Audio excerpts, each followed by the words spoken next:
Okay, so the next thing, I'm going to take this off of loop by left clicking on the loop. Okay, and then I want to create a new layer here. I'm going to double click on this. Layer is going to be these blue little borders. I guess we'll call them borders. I don't know what they're called, but I'm going to go with that, border. Okay, so the little blue, I'm going to hold my shift key down so I can move around here, and I'm going to make this one right here. All right, so it'll be on its separate own. I'm going to start with this keyframe right here, and then it should, once I draw it in this keyframe, and I know this is an empty keyframe because it's a circle and it's white. Like these have something in it because it's a solid black. Okay, I'm going to lock my Pac-Man down so I don't accidentally move him. I'm on frame 1, and then I'm going to make this, and super easy to do this. I'm going to right click. I'm sorry, I say right click, left click. It's so weird that it's the other way around. I'm going to use the rectangular primitive tool. I am going to change the fill color to none because it's already black in the background. I'm going to left click here, and I'm going to change the color to something that matches this bright blue. Okay, it's going to, when I left click and drag, I'm going to get a rectangle, but I want to increase the stroke size. So under the properties panel, it will automatically allow me to adjust by left clicking on the stroke. I could change the style of it and pick, but I'm okay with that. As far as I could make it rounded, but that's not really what I want. I want this rectangular option right here. This is awesome. If I left click and hold and I drag, look at that, what I can do. Get these really nice rounded corners. And boom, I am done with that border, okay? And so I'm going to move to the next one.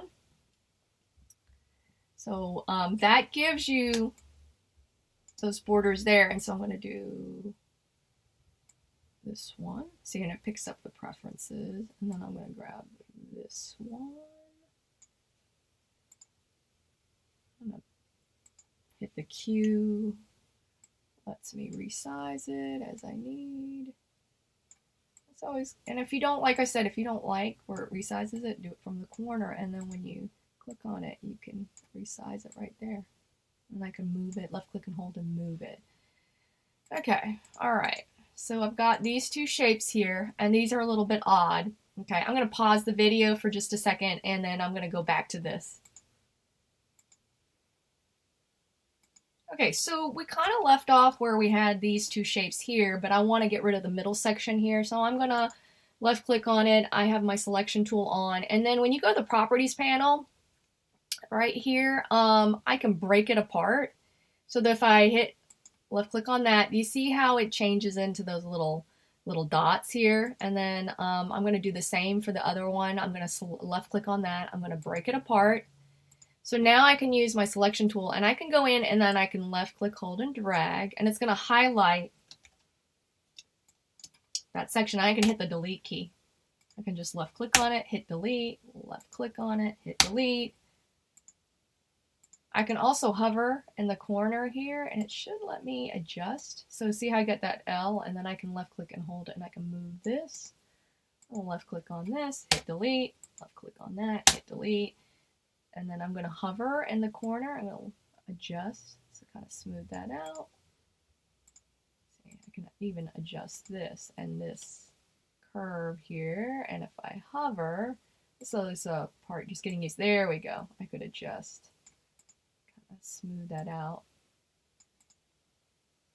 And I could get really nitpicky with it. This could, and adjust that. I could have probably lined it up better if I'd just done that. But now it's all.